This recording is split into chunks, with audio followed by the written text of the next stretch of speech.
Terima kasih Anda masih bersama kami dan kita di segmen terakhir Smart Listener masih dengan bersama dengan Perhimpunan Nefrologi Indonesia atau PNFRI ya, bersama dengan Dr. Ada Radius Ardian, spesialis penyakit dalam, konsultan ginjal hipertensi, selaku Ketua Pelaksana Hari Ginjal Sedunia Kota Medan, dan juga masih bersama Dr. Ainun, PPDS Penyakit Dalam, anggota Pelaksana Hari Ginjal Sedunia Kota Medan. Tadi sebelum closing di akhir segmen ketiga, Dr. Ada sampaikan mitos yang salah ya Dok ya di benak masyarakat tentang obat yang katanya kalau dikonsumsi dalam jumlah yang nggak baik itu nggak bagus untuk ginjal. Tapi untuk dua penyakit ini, apa tadi Dok, hipertensi sama diabetes, itu memang wajib ditekan atau dinormalkan kembali dengan obat ya Dok ya? Yeah. Oke, kalau penyakit lainnya nggak perlu minum obat apa sih Dok? Bentar-bentar minum obat yang justru bahaya itu apa Dok? Ya, yang sering di masyarakat adalah sakit nyeri-nyeri badan. Pegelinduk ya?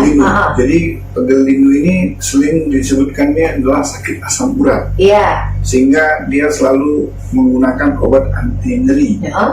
Memang dia minum anti nyerinya, reda nyerinya. Iya. Tapi tidaklah menyembuhkannya karena dia harus dicari sebetulnya apa penyebab nyerinya. Jadi kalau memang sudah ketahui ke dokter diperiksa apa penyebab nyerinya, disembuhkanlah yang penyebabnya itu, maka akan tidak nyeri-nyeri lagi. Tapi karena dia sering merasa nyeri dan ketika dikonsumsinya obat nyerinya hilang, dia pikir sudah sembuh. Dan ini diminumnya berulang-ulang. Suatu ketika mungkin setelah 1 atau 2 tahun, anti nyeri itu sangat merusak ke ginjal. Saat itu nanti mulailah berkurang kencingnya, mulailah dia mual muntah, mulailah badannya bengkak. Disitulah baru dia ke dokter, dibilang dokter sakit ginjal, malah dia lagi komplain, kenapa saya sakit ginjal? Saya baik-baik aja.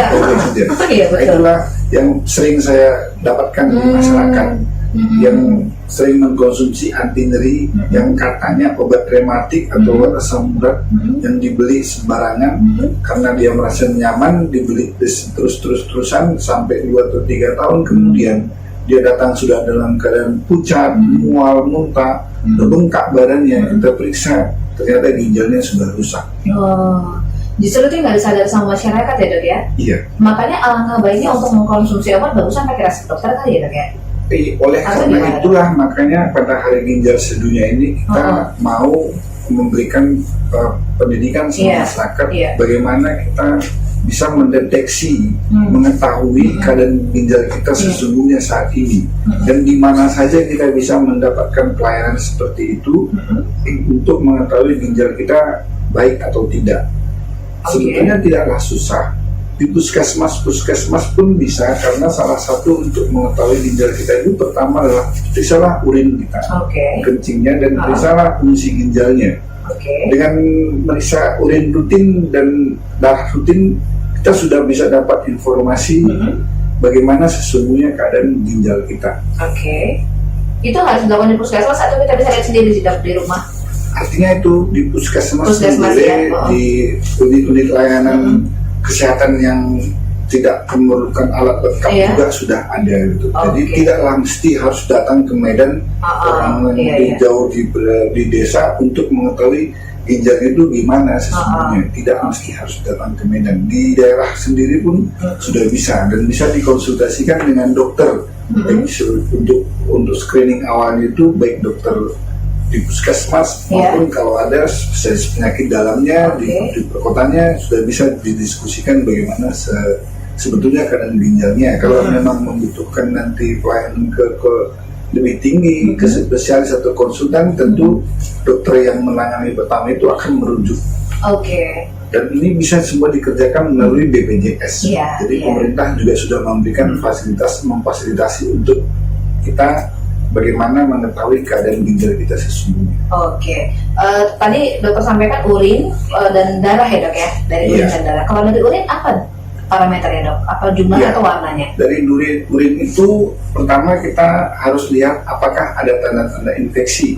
Kemudian dari urin juga kita lihat apakah ada tanda-tanda yang sering disebut dengan masalah kebocoran ginjal, proteinnya berapa. Dari 2 parameter itu kita dapat mengetahui sudah ada nggak gangguan ginjal kita saat kita memeriksakan. Baik. Nah, tadi kan seperti yang dokter sampaikan, banyak sekali pasien atau masyarakat ini yang kemudian komplain di rumah sakit, loh kok saya bisa sakit ginjal gitu ya dok ya. Sebenarnya kalau kita supaya kita lebih aware sama kondisi tubuh kita, kira-kira apa sih dok ciri-ciri yang perlu kita waspadai bahwa kita berpotensi nih, ini udah mulai tanda-tanda nih kita penyakit ginjal nih, apa sih dok? Iya, penyakit ginjal sangat kadang-kadang gejalanya sangat bisa tidak ada gejalanya. Bisa nggak kelihatan ya? Kalau fungsi ginjal masih berfungsi 90% aja masih berfungsi dengan baik. Kadang-kadang dia tidak ada gejalanya. Gejalanya kadang-kadang bisa muncul ketika fungsi ginjal kita itu udah kurang dari 10%. Wah. Dan gejala-gejala yang paling khas untuk gangguan ginjal, pertama bukan gejalanya dulu, kitanya dulu, apakah ada faktor risiko di dalam tubuh kita. Misalnya apakah kita ada darah tinggi, apakah kita ada diabetes, apakah kita ada penyakit pernah dibilang ada batu di ginjal, atau apakah pernah ada yang autoimun itu autoimun lupus dan sebagainya. Ketika itu ada, barulah kita ketahui misalnya gejala paling awal itu kalau dia sudah stadium awal kadang-kadang tidak ada gejalanya. Setelah stadium lanjut sering dia bisa gejalanya mukanya pucat, sembab, bengkak kakinya, mual dan muntah, sesak napas. Itu yang sudah lanjut, yang sudah berat. Sudah akut ya dok ya. Wah, ini justru yang perlu diwaspadai sebenarnya, karena ketika fungsi ginjal kita seperti dokter pada sampaikan tadi masih 90%, dia nggak kelihatan. Justru begitu drop sampai 10% baru kelihatan ya dok ya. Iya. Kalau sudah seperti itu udah wajib cuci darah? Iya. Kalau memang keadaannya saat itu karena proses yang sudah berlama-lama, tentu haruslah dia harus diganti ginjal. Diganti ginjal. Tapi pengganti ginjal itu yang disebut dengan cuci darah. Cuci darah tadi, mesin ya dok, yang diciptakan oleh manusia seperti dokter sampaikan. Itulah sebabnya sebenarnya kenapa kita perlu memperingati Hari Ginjal Sedunia Kota Medan ini, atau bahkan bukan cuma di Kota Medan, seluruh dunia perlu mengedukasi kita semua masyarakat untuk menghindari kebiasaan-kebiasaan nggak aware dan nggak peduli sama yang namanya ginjal, karena ini perannya penting banget ya udah kan. Vital dalam tubuh, nggak kelihatan tapi ini sangat penting. Bayangkan kalau Anda harus mengganti pencuci darah, sebenarnya kalau udah buat dalam tubuh kita di setting itu ginjal, tapi harus diganti dengan mesin, itu luar biasa sekali ya kita berharganya. Lebih baik mencegah ya dok ya, daripada mengobati. Baik dokter, kita di segmen terakhir nih dok, sebagai closing statement apa yang disampaikan, saya mulai dari dokter Aidin dulu deh, apa yang dokter sampaikan sekarang. Sebenarnya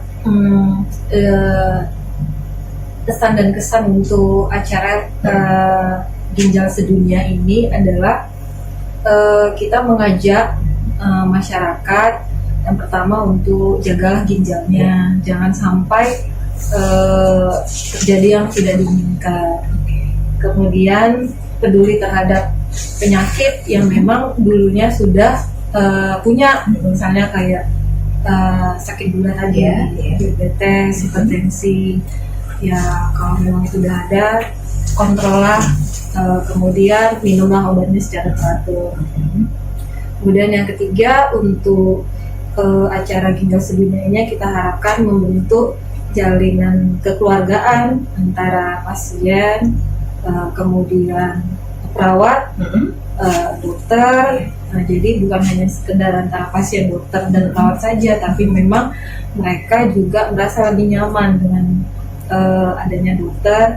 Mereka nggak takut untuk cuci darah, sehingga mereka bisa paham dengan artinya pengobatan yang selama ini sudah diberikan. Oke, baik. Dokter, ada apa yang Anda sampaikan di cerita kita sekarang? Ya, terima kasih. Kami dari dokter yang sudah bergerak di dalam ginjal dan hipertensi mendorong supaya masyarakat kalau memang ada dalam faktor resiko seperti yang sudah disebutkan, hipertensi, diabetes, batu ginjal, autoimun, rutinlah memeriksakan keadaan ginjalnya dengan memeriksakan ke rumah sakit ataupun pelayanan kesehatan untuk mendapatkan keadaan ginjal yang sesungguhnya. Karena penanganan yang lebih cepat, namanya gagal ginjal akut, bisa disembuhkan dengan cepat dan mudah. Tapi kalau gagal ginjal yang sudah kronik, tentu tidak bisa lagi kita sembuhkan, hanya bisa kita memperlambat progresivitas penyakitnya untuk mendapatkan terapi pengganti ginjal. Oleh karenanya kita harus sangat-sangat konsen, sangat aware dengan ginjal kita, dengan memeriksakan secara rutin akan bisa mendapatkan keadaan ginjal yang sesungguhnya dan bisa ditangani dengan secepatnya. Apalagi sudah ada BPJS ya dok ya, silakan langsung ke vaskes yang ditunjuk ya dok ya. Itu semua listener, dan kita berharap dokter peringatan Hari Ginjal Sedunia Kota Medan nanti sukses ya. Dokter Rangga sebagai ketua, mudah-mudahan sehat terus dok sampai hari dilaksanakan yang terjadi. Dokter-dokter PDS juga, PPDS ya, semangat ya untuk terus belajar dan nanti diaplikasikan di masyarakat tentunya ya dok ya. Dan demikian semua listener kebersamaan kita di program Smart Community untuk hari ini. Jumat depan kembali lagi dengan komunitas-komunitas lainnya tentunya yang akan kami hadirkan. Akhirnya saya bertugas Ica Siregar pamit, selamat sore, sampai jumpa.